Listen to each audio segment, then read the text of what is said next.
Hey everyone! So, I know this is very different from the typical setting that I'm usually in, and clearly, I am actually not at home. I am at work. I had to come in this morning because one of our clients needed absolutely needed to grab some things, and I totally was down to come in and help her out. And here I am, and I'm here by myself, so I kind of figured why not film a video? Why not sit down and kill some time because I'm in no rush to get home. But I wanted to kind of tell you guys about the crazy experience that I had coming back from Iceland. Iceland in and of itself, I did vlog a little bit while I was there, but I kind of stopped after a certain point because I really wanted to enjoy the experience and kind of enjoy everything that was going on rather than get wrapped up with taking videos or taking photos and all that. So I will post those videos if you guys are interested. Just like this video to let me know if you want to see more of that.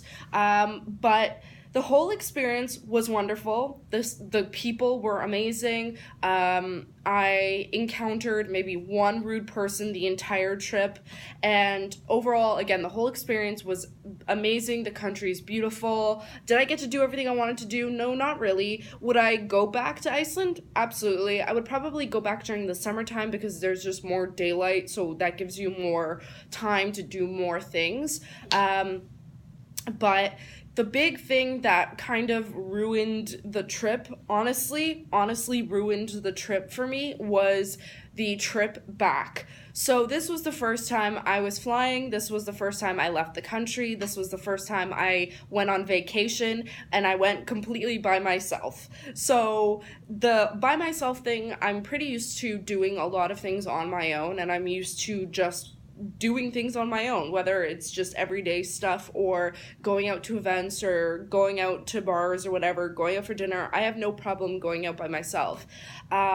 But this experience, would I have wanted to drag somebody else through this? Absolutely not, because it was the absolute worst experience that I could have possibly had traveling for the first time. And I know that this doesn't always happen, but of course this just happened to happen to me on the first time I decided to leave the country. So I was in Iceland from Friday till Monday. I was supposed to leave Monday evening and come back Monday evening to Toronto because you're time traveling back in time because of the time zones. So I would have been back in Toronto around 5:36, depending on however many delays or whatever was going to happen. So I pretty much had a rocky start to the Monday morning. The big thing that I need to highlight is that morning I just was not feeling well at all. This is going to be TMI. I know it's going to be TMI, but it plays a big part in this story. I ended up PMSing that morning, and I had the worst cramps that I could have possibly had, of course, with no Advil, with no sort of painkillers in sight. I had nothing with me as far as Advil goes, and I was just absolutely miserable for a majority of the morning. And the worst part was that morning I ended up going to the Blue Lagoon, which that is a story in and of itself. If you guys want to hear about what happened, I ended up meeting somebody there. We had a lovely time, and just overall that experience is a story in and of itself. But I had planned it out. Monday was kind of the only day that I really planned for anything to happen. So I was going to go to the spa in the morning and then go to the airport straight from the spa, get on the plane, and come home. And the spa offers bus tickets for you to take a bus from your hotel to the spa and then from the spa to the airport, which was perfect because that meant less having to deal with either transportation, figuring out bus tickets, figuring out where to go, how to get there, and all that jazz. So basically, I eventually ended up leaving the spa earlier than I wanted to because I had gotten a stream of text messages from the airline, and I ended up taking Icelandair. They're the biggest player in this whole story because I took them there and I was supposed to be taking them back home. And the tickets were fairly reasonably priced. They weren't crazy expensive. But I ended up finding out and getting a stream of text messages that my flight had been rescheduled. And then I had checked my emails because I had gotten an email saying my flight was canceled. The day before, I found out on the Facebook page that Spartan was running. Everybody was kind of chatting with each other there and was keeping each other posted about and posting pictures and talking on there. And it was a lovely thing to have, and we still have that running. Somebody on the Saturday afternoon had posted that all the flights had been canceled for Icelandair that day, or at least a majority of them had been canceled, which, I mean, for a first-time person or first-time traveler, it didn't alarm me too much because I just didn't think anything of it. I figured worst-case scenario, if they're canceled today, they're going to have it all figured out by tomorrow. And then I heard that it was only the American flights, or then it was only the European flights, but nobody was saying anything about the Canadian flights. So fast forward to the Sunday evening, I ended up leaving the spot earlier just to get to the airport to figure out what the fuck was going on, because I was at that point a little worried and stressed out about what was going on. So we get to the airport, I go to check in, and the woman at the desk informs me that my flight has been canceled, and I have to go to the sales desk and figure out something from there. And I was just like, okay, fabulous. And at this point, I am still feeling so incredibly sick. I feel like my stomach, somebody is trying to rip my stomach from, out my asshole. It was incredibly painful. That's how much pain I was in. And on top of that, I hadn't really eaten all that much while I was in Iceland because A, it was really expensive to eat there, and B, mostly it's just the jet lag definitely affected me, and I've never experienced it before, and I thought the entire time it wasn't going to affect me. It definitely affected me, and it definitely hit me hard.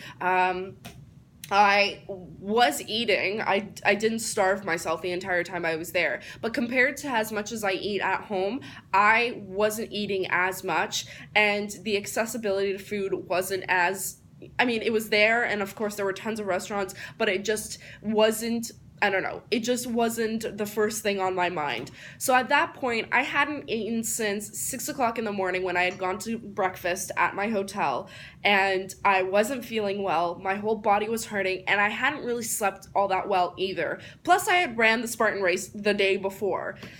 So all of that was definitely weighing on me, and my body was definitely at that point ready to tap out and just to go home. And I only in the last week, in the last week, have finally recovered, and I've started to eat normally and I actually feel normal again. So this has taken me a couple of weeks to actually bounce back from.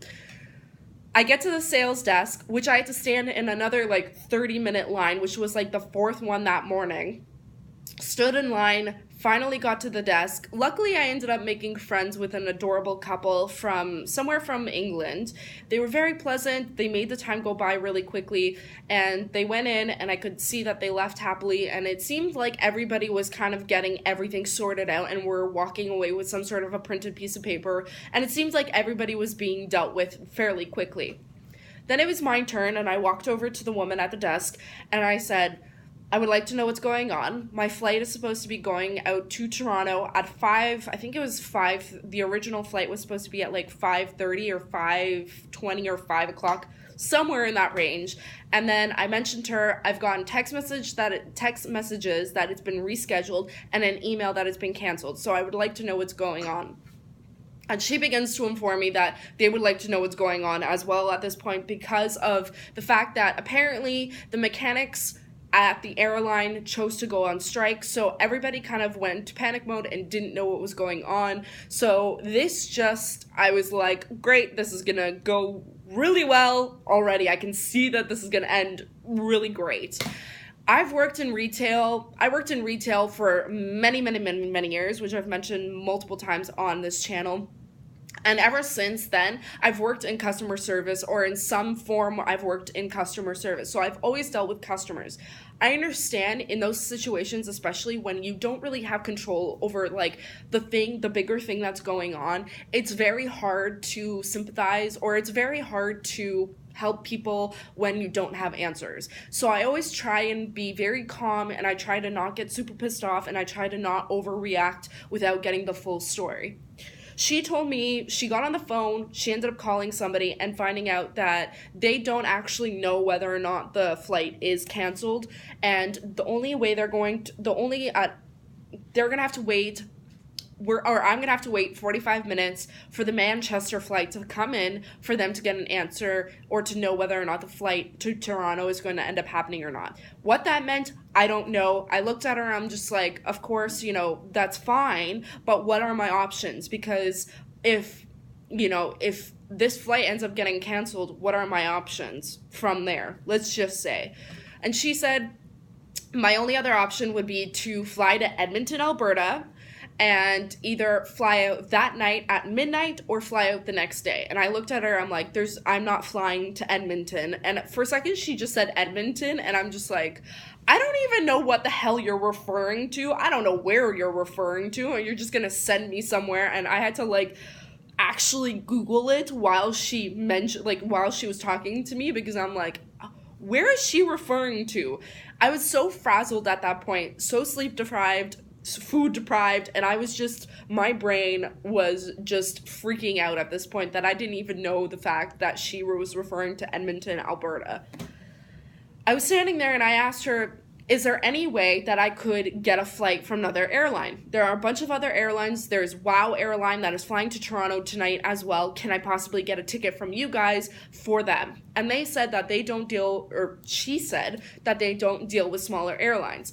And I was Googling again as she was trying to get an answer. I was checking to see if there are still flights available to Toronto from any other airline, and there were still flights available at that point.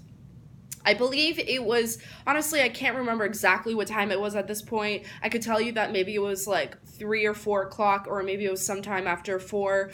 I don't know exactly what time it was, because the whole situation is a complete and utter blur. So she tells me I have to wait 45 minutes, and that's really the only option that she has given me. And in that moment, I looked at her and I trusted her in the situation, because if I had not waited the 45 minutes, I could have purchased a flight ticket from somebody else. At the same time, in these situations when you're completely by yourself and you're in a situation in a completely different other country where your loved ones and your friends are not near you, it shows just how much the people that care about you really do care about you. I had my 2 best friends, one who's very much like a father figure to me, and one who's been my best friend for 15 years, along with my sister and my mom, were texting me constantly trying to figure out what was going on in the moment. And they were trying to help me figure out the situation. And I was telling them, I was like, look, I do not want to stay here anymore. I am coming home today. If it kills me, I don't care. I'm going to do whatever it takes for me to get home today. I was supposed to get home on the Monday, so that would have given me a day to recover and go to work, or at least give me enough time to recover and go to work the next day. At that point, I was calling my mom and I was kind of filling her in on what was going on. She's like, absolutely not. Do not go to Alberta. There's no point. You'd be flying basically to the other side of the country. I would be flying 2 provinces over to get there and then to turn around and come back. It made absolutely no sense for me to go to Edmonton, Alberta. And in that moment, she's just like, you know what, just look at the other flights. You may as well just purchase it. How expensive are they? And they were about $150, which honestly, in that situation, isn't that expensive. I would have taken the $150, paid for the flight, and just taken it as a loss. And at least I would have been home that night. But I said, you know what? It's fine. It seems like they know they're trying to get a grasp on what's going on. Who knows? Maybe the flight isn't canceled, because as of right now, it is not canceled. So I'm sitting there in kind of off to the side in the waiting area. I'm sitting there and I'm waiting the 45 minutes. I'm completely hunched over because my cramps are just killing me. I feel sick. I'm still starving. And I still feel completely dehydrated. And luckily enough, somebody from the airline, a couple of women, ended up coming over with water and ended up giving us water. And I ended up chugging back 3 bottles of water. And I'm still sitting there in pain 45 minutes passes. I go straight back to the woman that was helping me out, and I ask her, so what's the update? What is going on? And she looks at me, and the flight has been canceled. And I look at her, and I look at everybody else, and I had been sitting there for 45 minutes watching everybody walk through and walk out happily, or at least they seemed like their situation had been dealt with. And I'm sitting there, and I'm just looking at her, and I just burst into tears, because at that point, I was just so overwhelmed by the whole situation. And again, that beginning of that morning had already been it was amazing, but rough at the same time. And there were some unpleasant experiences at the morning part of this day. And I just burst into tears, and I was so overwhelmed, and I looked at her, and I'm like, I'm sorry, honestly, this is the first time I'm traveling, I don't know what to do, and I don't know what's going on, and I just want to get home. And she looks at me, and she clearly seems very sympathetic about the situation, and is sympathizing with me in the moment, and she's telling me my situation, what my options are again, and I'm not really paying attention, I'm not really listening, I'm looking at my phone, I'm kind of looking around, because I'm overwhelmed by the whole situation. And that is where I had fucked up in that moment. I should have not waited the 45 minutes, and I should have just purchased another ticket, but I did. I took the airline, I gave them the benefit of the doubt, and I took their honesty, and I put trust in them, and I figured, you know what, that's fine. I'm gonna trust them, and it ended up just biting me in the ass. So as she's explaining to me my options, and I'm standing there just teary-eyed and just trying to keep my shit together, there's a gentleman to my left that ends up coming over and looks at me. He's just like, I don't mean to come across like an asshole, but basically your option, the only option you have, is to fly to Edmonton and either fly out that night or stay the night. And I looked at him and I said, thank you, no, I really appreciate it, I really do. And ironically, that man ended up being the director / the creator of all the Spartan races in Ontario / Canada. I think that's what he said. And he and I ended up having a very lovely conversation, and he really definitely did cheer me up in that moment and helped to calm me down. And it was really pleasant to actually have a conversation with somebody about the stuff that I'm into. It was really pleasant, and thank you to you, sir, who actually stopped and had a conversation with me. So that was what the option that I had, and that was the only option that I had at that point, being stuck in Iceland, was to fly to Edmonton, Alberta, which was a 7.5-hour flight, fly there and fly out at midnight on WestJet, or go to Edmonton, Alberta, and stay the night and then fly out the next morning on WestJet. And I took the second option.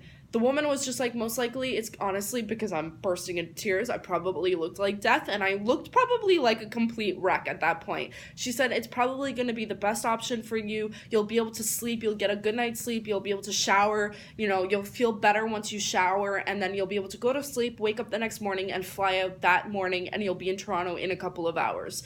And at that point, that actually didn't sound like a terrible idea. I agreed, and at that point, that's when I was promised, and I was, she, for sure, somebody's going to be on the other end. They're going to help you out. They're going to book everything for you. And even at that point, I did ask her what hotel I was probably going to be booked at, or what, on the other end, what was going to happen. She's like, don't worry. The agents on the other end will have your information. They're going to book everything for you. They're going to take care of you. And at that point, I finally felt a sense of peace, and I just gave into the situation because I was left to do nothing but give into the situation. So a couple hours went by, and I got on the plane, and there was, of course, a bunch of more delays. We ended up being stuck on the bus for like 15 minutes as the crew was late getting on the plane. And we're sitting there looking at each other like, oh God, we're not even gonna make it there. And there was a woman there that I ended up meeting and having a conversation with, and she was trying to get to Toronto as well. And she ended up being stuck in this situation as well, where she had to go to Edmonton, except she was going to be flying out that night to get to Toronto because she didn't have an option. She had to go to work the next day. She had to get back to Toronto the next day. She had to get to Toronto that next day. So at this point, I barely knew what time it was. I didn't even know what day it was, but it was Monday in Iceland. Got on the plane, flew for 7.5 hours. And the one thing that gets me when it comes to Icelandair, you guys have really nice planes. Luckily, half the plane was empty, so I ended up moving and taking a whole row to myself, which was great because I got to try and make the best out of the situation. I watched a couple of movies, and instead of giving us free Wi-Fi, you guys should have given us free snacks or free food or free something, because at that point, I had not eaten since 6 o'clock that morning. Actually, no, that's a complete lie.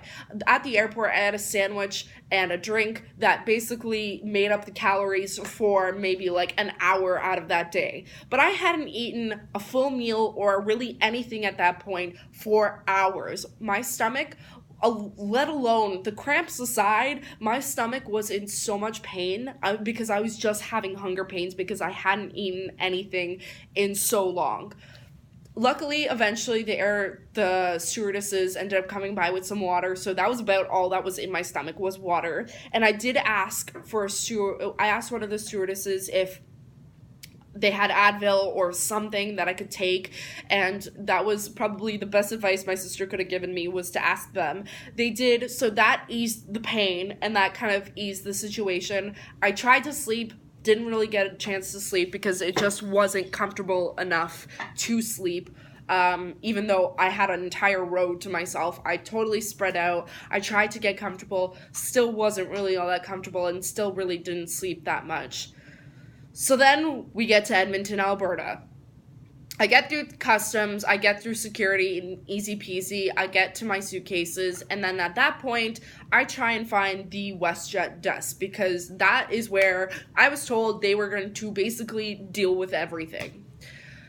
I go to WestJet, I mission through the entire fucking airport, I get to the desk, I get to the lineup, and I had to stand there for another 20 minutes, and again, at this point, no water, no food, nothing for more than probably 7 hours at that point, probably double that time, and I get to the desk, and I finally get up to the woman that is at WestJet, and I ask her, hey, okay, so this is the situation, this is what I was told. I was told that there was going to be an hotel booked for me, there was supposed to be all this dealt with, my flight's not until tomorrow, but I'm here to basically collect and figure out what is going on, because I don't know what's going on at this point. And she looks at me, and she looks at her computer, and she looks at me, and she's like, we would have not been dealing with any of the bookings. That should have been through Icelandair.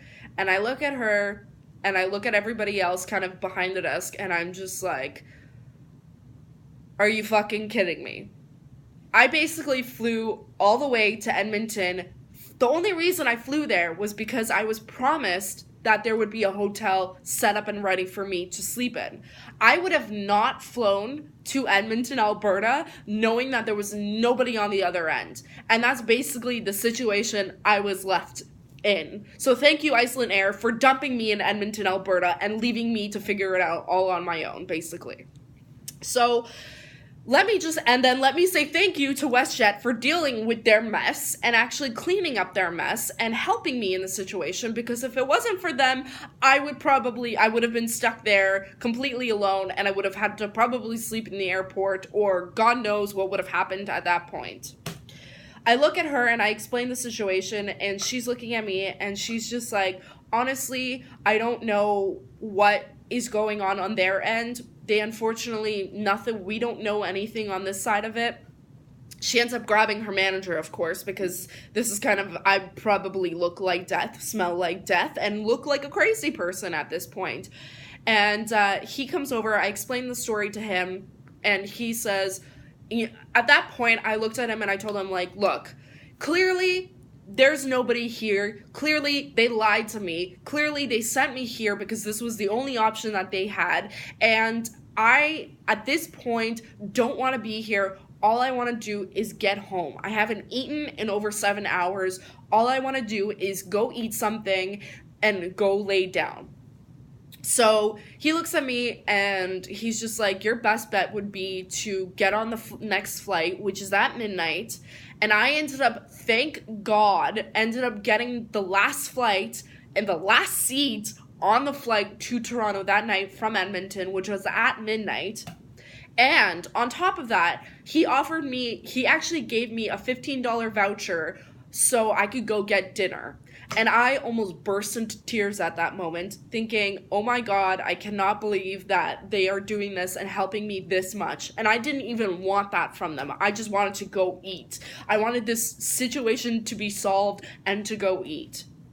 So they rebooked me on the next flight, as well as left the flight available. I asked them, I'm like, isn't there an Icelandair desk? Because I couldn't find it, first of all. And they're like, there's most likely, like 99.9% positive, there's nobody going to be at that desk. And I looked at them and I'm just like, I couldn't believe that. I just could not believe, knowing that they had sent a bunch of people to Edmonton, knowing that they had booked a bunch of people's supposed hotels, there was nobody on the other side to help us out. Or at least I missed the memo as to where I was supposed to meet anybody to find my hotel room.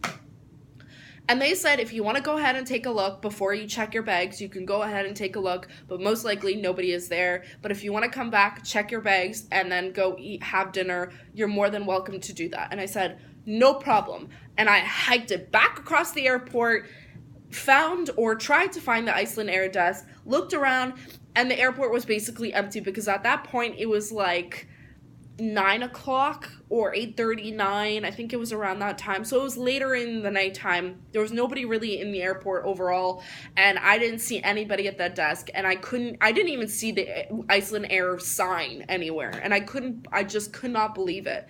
And as I turned around and started heading back to the WestJet desk, there's a gentleman that starts walking up to me that I had seen earlier that was in the WestJet area helping out.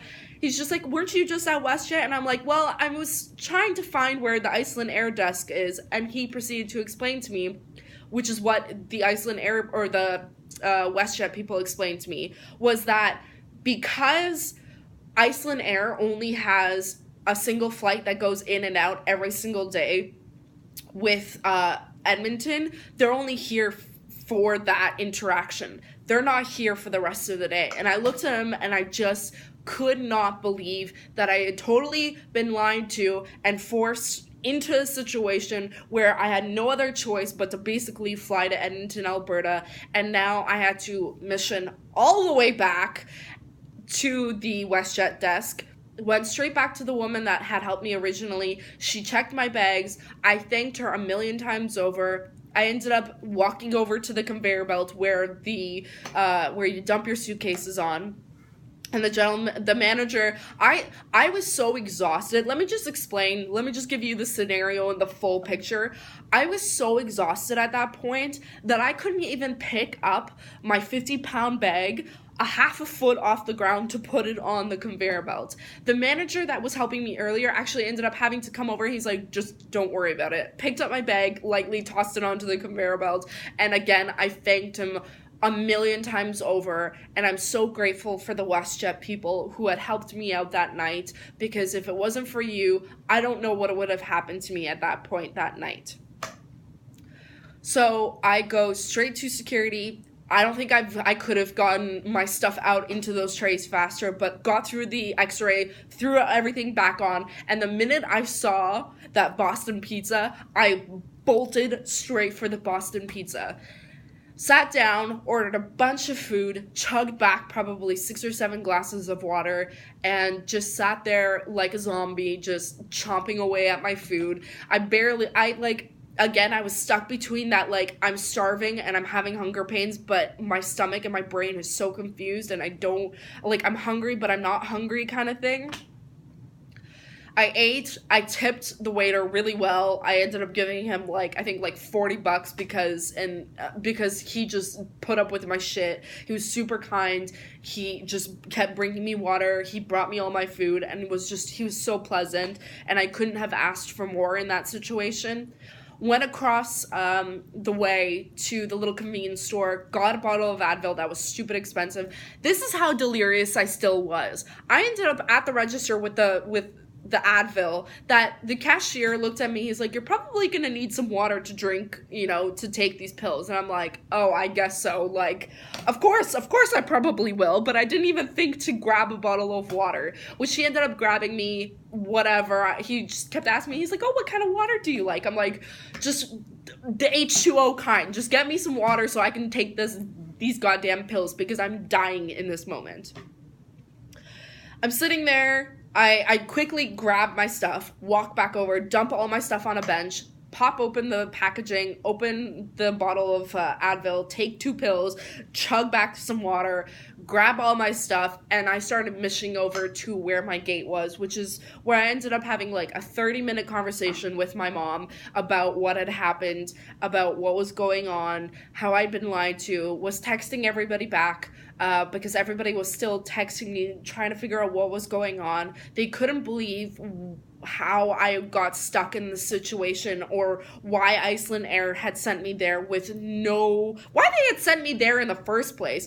I literally went 2 provinces way past where I was supposed to go. So the fact that they had a flight going to Edmonton but not Toronto made absolutely no sense. No sense. Still doesn't make any sense till this day. This whole experience, still to me, I tell it to people and they're as confused. They have a confused look on their face as much as I have a confused look on my face. Because I still, to this day, don't understand how this whole situation happened.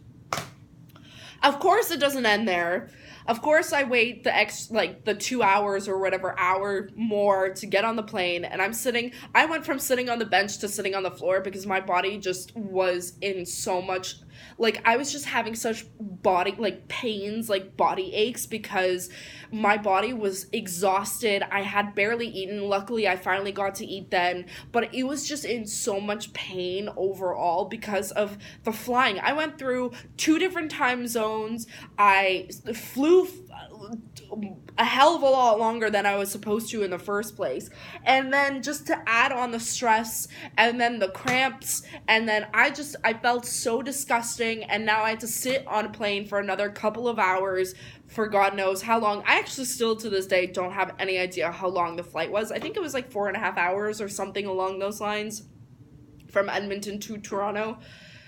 But I got on the plane. I ended up having the middle seat, which is just on WestJet. Thank you guys, but your planes aren't as roomy as the Icelandair planes.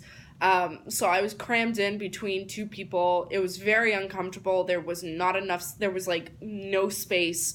I was just in pain. I think I ended up passing out at one point or another during the flight. I was passed out. I was barely alive.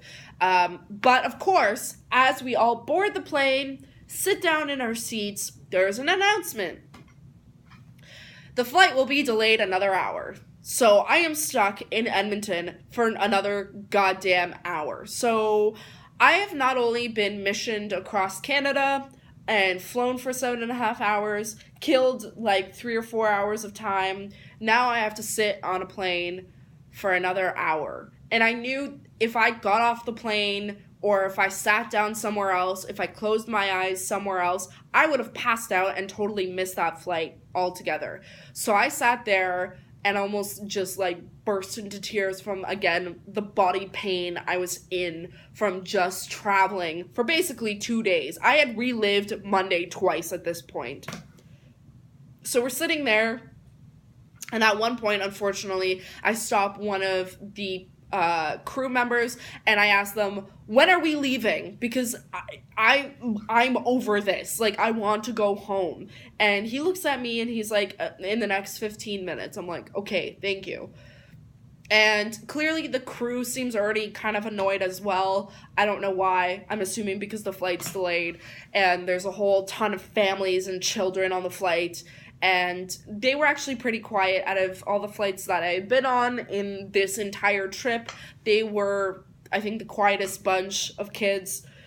Finally got to Toronto, had to mission all the way to the other side of Pearson Airport, to the point where I didn't even know where I was going to pick up my bags, to the point where I get to the conveyor belt, I don't see it even moving, let alone any bags, and I plop down on the floor, and I'm just like, I'm so done with this trip, and I'm so pissed off, and I'm so over this whole situation, that I'm just gonna sit on the floor and wait for my bags.